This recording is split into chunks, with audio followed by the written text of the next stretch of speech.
दोस्तों आप सभी का बहुत बहुत स्वागत है हमारे चैनल में। इस वीडियो के अंदर ऑब्लिंग सामान्य ज्ञान इससे रिलेटेड जो है इम्पोर्टेंट 40+ क्वेश्चन इस वीडियो में देखने वाले हैं। तो दोस्तों आप इस वीडियो को बहुत ध्यान से लास्ट तक देखिए। चैनल पर नया है तो चैनल को सब्सक्राइब कर बगल में एक बेल आइकन आएगा, उसे ऑन करके ऑल नोटिफिकेशन पर क्लिक कर दें। और वीडियो पसंद आए तो प्लीज़ वीडियो को लाइक ज़रूर करें। तो चलिए शुरू करते हैं।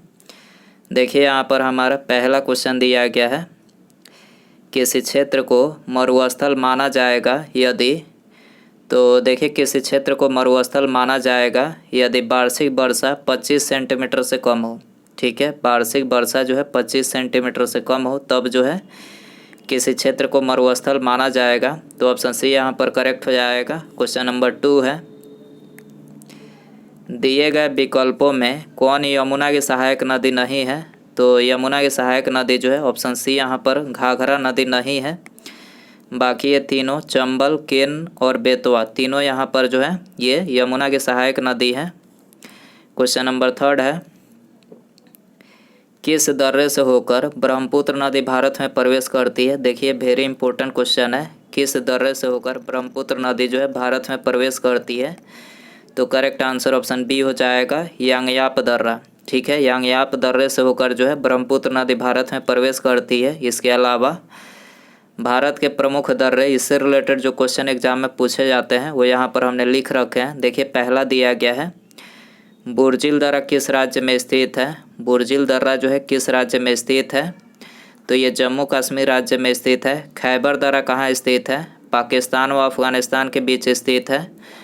कोलकाता और मुंबई को कौन सा दर्रा जोड़ता है। कोलकाता और मुंबई को कौन सा दर्रा जोड़ता है, तो ये भोरघाट दर्रा जोड़ता है। आर्य किस दर्रे से होकर भारत आए थे, तो ये खैबर दर्रे से होकर जो है आर्य भारत आए थे।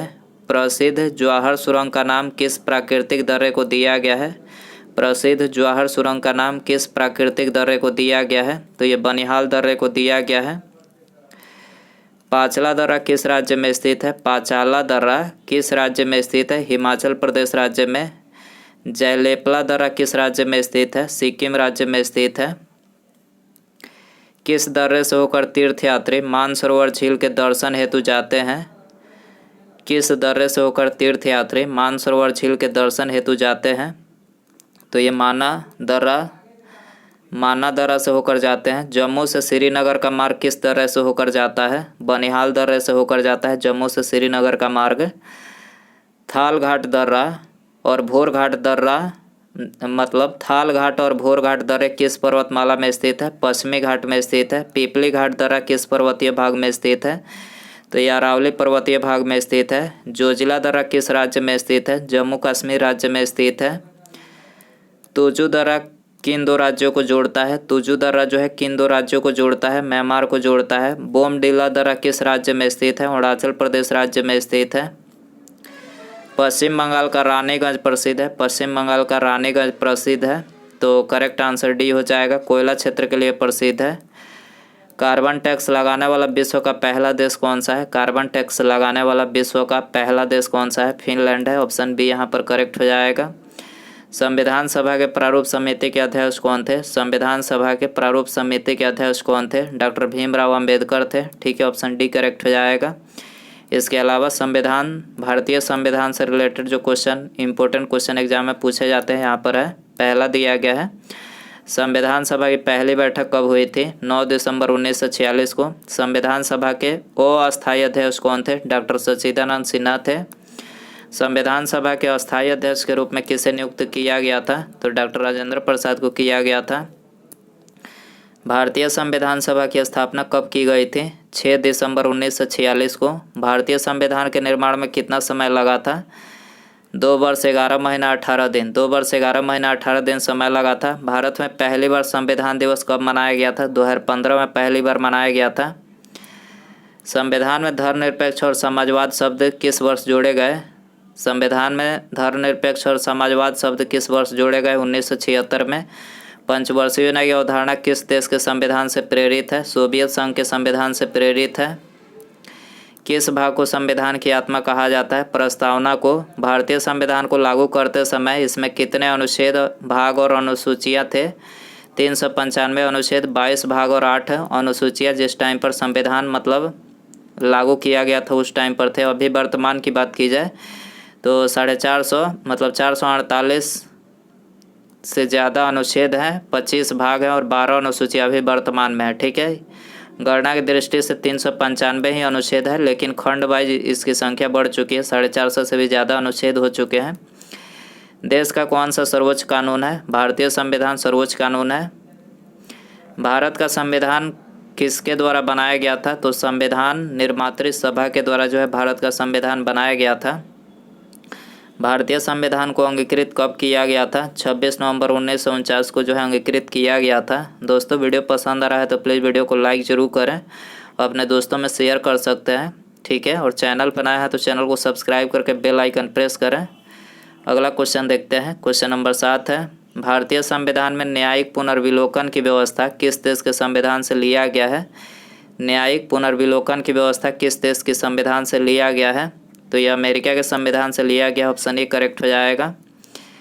वित्त विधेयकों के बारे में विशेष उपबंध संविधान के किस अनुच्छेद में वर्णित है? वित्त विधेयकों के बारे में विशेष उपबंध संविधान के किस अनुच्छेद में वर्णित है?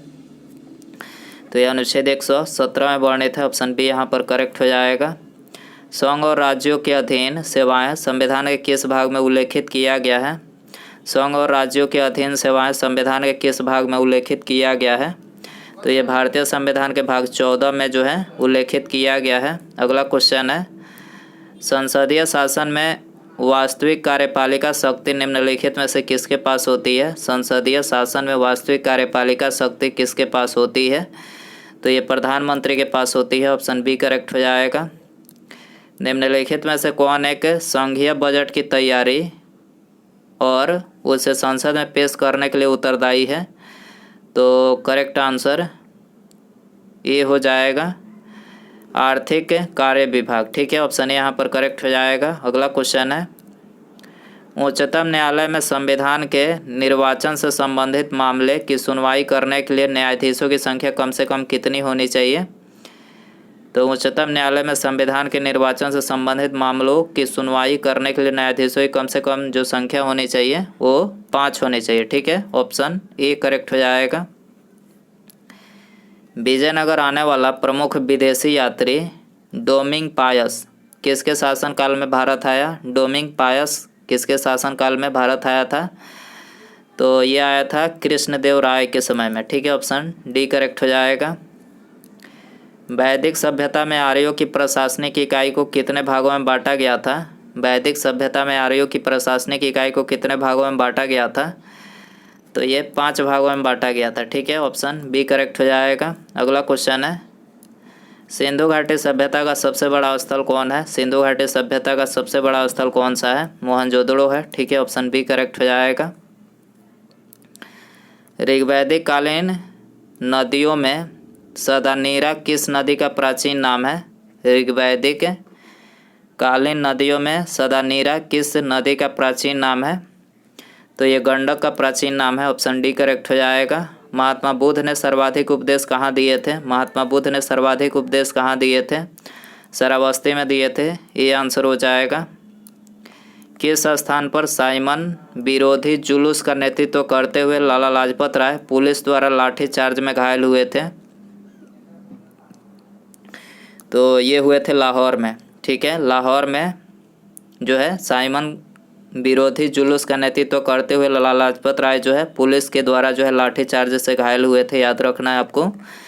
किसका दूध पीने से दिमाग तेज होता है? वेरी इंपॉर्टेंट क्वेश्चन है, आप सभी को पता होना चाहिए। किसका दूध पीने से दिमाग तेज होता है? तो गाय का दूध पीने से जो है दिमाग तेज होता है। याद रखना है, सी आंसर हो जाएगा। ठीक है, अगला क्वेश्चन है, भारत का सबसे बड़ा अस्पताल कहाँ बना है? भारत का सबसे बड़ा अस्पताल एम्स नई दिल्ली। याद रखना है, एम्स नई दिल्ली। एम्स की फुल फॉर्म पूछा जाए तो all India institute of medical science. याद रखना है, all India institute of medical science जो एम्स की फुल फॉर्म होती है। अगला क्वेश्चन है, अपने अक्षीय संबोधन के समय किसने हिंदी भाषा के लिए रोमन लिपि लागू करने की वकालत किया था? अपने अध्यक्षीय संबोधन के समय किसने हिंदी भाषा के लिए रोमन लिपि लागू करने की वकालत किया था? किसने किया था? सुभाष चंद्र बोस ने। ठीक है, आंसर हो जाएगा सी। अगला क्वेश्चन है, अखिल भारतीय मुस्लिम लीग के गठन का प्रस्ताव किसने दिया था? अखिल भारतीय मुस्लिम लीग के गठन का प्रस्ताव किसने दिया था? सलीमुल्लाह खान ने दिया था। ठीक है, ऑप्शन बी करेक्ट हो जाएगा। प्रकाश संश्लेषण प्रक्रम द्वारा पौधे कार्बोहाइड्रेट का संश्लेषण करते हैं। यह कार्बोहाइड्रेट निम्न में से किससे मिलकर बना होता है? तो देखिए ये ऑक्सीजन, कार्बन और हाइड्रोजन से मिलकर बना होता है। ठीक है, डी आंसर हो जाएगा। निम्नलिखित में से कौन पादप हार्मोन नहीं है? कौन पादप हार्मोन नहीं है?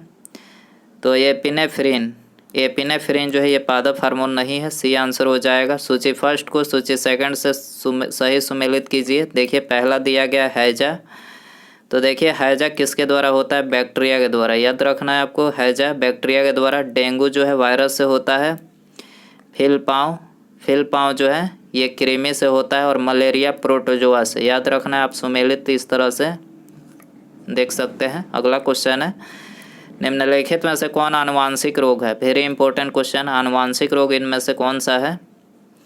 तो इनमें सभी। ठीक है, हीमोफीलिया, थैलेसीमिया, सीजोफ्रेनिया, तीनों यहाँ पर क्या है? आनुवांशिक रोग है। अगला क्वेश्चन है, निम्नलिखित में से कौन जीव निमेटोडा संघ के अंतर्गत आते हैं? निम्नलिखित में से कौन जीव निमेटोडा संघ के अंतर्गत आते हैं? तो इनमें सभी आते हैं।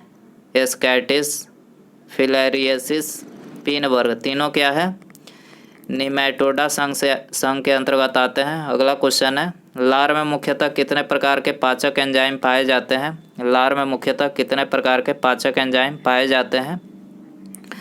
2 प्रकार के पाए जाते हैं। ऑप्शन ए यहाँ पर करेक्ट हो जाएगा। निम्नलिखित में से किसे कोशिकीय ईंधन भी कहा जाता है? किसे कोशिकीय ईंधन कहा जाता है? ग्लूकोज को बोला जाता है। ठीक है, ग्लूकोज को कोशिकीय ईंधन बोला जाता है। बी आंसर हो जाएगा। अधिकांश कीट श्वसन कैसे करते हैं? अधिकांश कीट श्वसन कैसे करते हैं? तो ये वातक तंत्र से करते हैं। ऑप्शन बी यहाँ पर करेक्ट हो जाएगा। अगला क्वेश्चन है, साबुन के पतले झाग में चमकदार रंगों का बनना किस परिघटना का परिणाम है? साबुन के पतले झाग में चमकदार रंगों का बनना किस परिघटना का परिणाम है?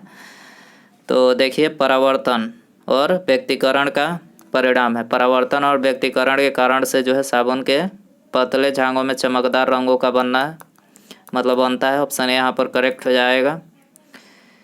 तंतु प्रकाशिकी संचार से संकेत किस रूप में प्रवाहित होता है? तंतु प्रकाशिकी संचार में संकेत किस रूप में प्रवाहित होता है? तो ये प्रकाश तरंग के रूप में जो है प्रवाहित होता है। डी आंसर हो जाएगा। यदि एक लोलक को भूमध्य रेखा से ध्रुव की ओर ले जाया जाए तो उसका आवर्तकाल ध्रुव पर होगा। तो देखिए उसका आवर्तकाल जो है ध्रुव पर न्यूनतम होगा। ऑप्शन बी यहाँ पर करेक्ट हो जाएगा। साबुन के बुलबुले के अंदर का दाब वायुमंडलीय दाब से क्या होता है? अधिक होता है। ठीक है, साबुन के बुलबुले के अंदर का दाब जो है वायुमंडलीय दाब से अधिक होता है। ऑप्शन ए करेक्ट हो जाएगा। जब एक वस्तु एक समान वृत्तीय वेग से त्वरित होती है तो निम्नलिखित में से कौन सा परिवर्तित होता है? तो देखिए ये परिवर्तित होता है दिशा। ठीक है, जब एक वस्तु एक समान वृत्तीय वेग से त्वरित होती है तो दिशा जो है परिवर्तित होता है। ऑप्शन डी यहाँ पर करेक्ट हो जाएगा। किस अक्रिय गैस को छोड़कर सभी उत्कृष्ट गैसों के परमाणु की अंतिम कक्षा में 8 इलेक्ट्रॉन विद्यमान है? किस अक्रिय गैस को छोड़कर सभी उत्कृष्ट गैसों के परमाणु की अंतिम कक्षा में 8 इलेक्ट्रॉन विद्यमान है? तो देखिए करेक्ट आंसर ए हो जाएगा। हीलियम को छोड़कर जो है बाकी जो उत्कृष्ट गैसें हैं आर्गन, रेडान और जिनान, तीनों के परमाणु के अंतिम कक्षा में जो है 8 इलेक्ट्रॉन मौजूद हैं। आपको याद रखना है। अम्ल धातु कार्बोनेट के साथ अभिक्रिया करके निम्नलिखित में से कौन सा गैस निर्माण करता है? अम्ल धातु कार्बोनेट के साथ अभिक्रिया करके कौन सा गैस निर्माण करता है? तो देखिए ये कार्बन डाइऑक्साइड निर्माण करता है। ऑप्शन सी यहाँ पर करेक्ट हो जाएगा। निम्नलिखित में से किसे चाकू से काटा जा सकता है, किसे चाकू से काटा जा सकता है? तो देखिए सोडियम और पोटेशियम, ठीक है, यहाँ पर ये दोनों को चाकू से काटा जा सकता है, A+B दोनों यहाँ पर करेक्ट हो जाएगा। अगला क्वेश्चन है, निम्नलिखित में से हाइड्रोजन का रेडियो सक्रिय समस्थानिक तत्व है। निम्न में से हाइड्रोजन का रेडियो सक्रिय समस्थानिक तत्व है, तो यहाँ पर जो है ट्राइटियम है, ठीक है, ऑप्शन सी यहाँ पर करेक्ट हो जाएगा। एसिटिलीन की रासायनिक सूत्र है, एसिटिलीन की रासायनिक सूत्र है, तो देखिए C2H2 जो है एसिटिलीन की रासायनिक सूत्र है, डी आंसर हो जाएगा। ब्लैक गांधी किसका उपनाम है? ब्लैक गांधी किसका उपनाम है? तो ये मार्टिन लूथर किंग का उपनाम है, मार्टिन लूथर किंग, ठीक है, ऑप्शन डी यहाँ पर करेक्ट हो जाएगा। ऑस्कर के लिए नामित प्रथम भारतीय फिल्म है, ऑस्कर के लिए नामित प्रथम भारतीय फिल्म है, तो ये मदर इंडिया है, ऑप्शन यहाँ पर करेक्ट हो जाएगा। उसके बाद यहाँ पर हमारा अगला क्वेश्चन है, ये आपके लिए होमवर्क क्वेश्चन रखते हैं। विश्व शिक्षक दिवस किस तिथि को मनाया जाता है? विश्व शिक्षक दिवस किस तिथि को मनाया जाता है? दोस्तों यदि आपको इसका आंसर पता हो तो कमेंट बॉक्स में ज़रूर बताएं, और वीडियो पसंद आया हो तो प्लीज़ वीडियो को लाइक शेयर, और चैनल पर नया है तो चैनल को सब्सक्राइब करके बेल आइकन प्रेस करें, ताकि आने वाली वीडियो जो है उसका नोटिफिकेशन आपको टाइम टू टाइम मिल सके। तो सब्सक्राइब करने के बाद बेल आइकन ऑन रखें, ठीक है। मिलते हैं अगले वीडियो में। नमस्कार, जय हिंद, जय भारत।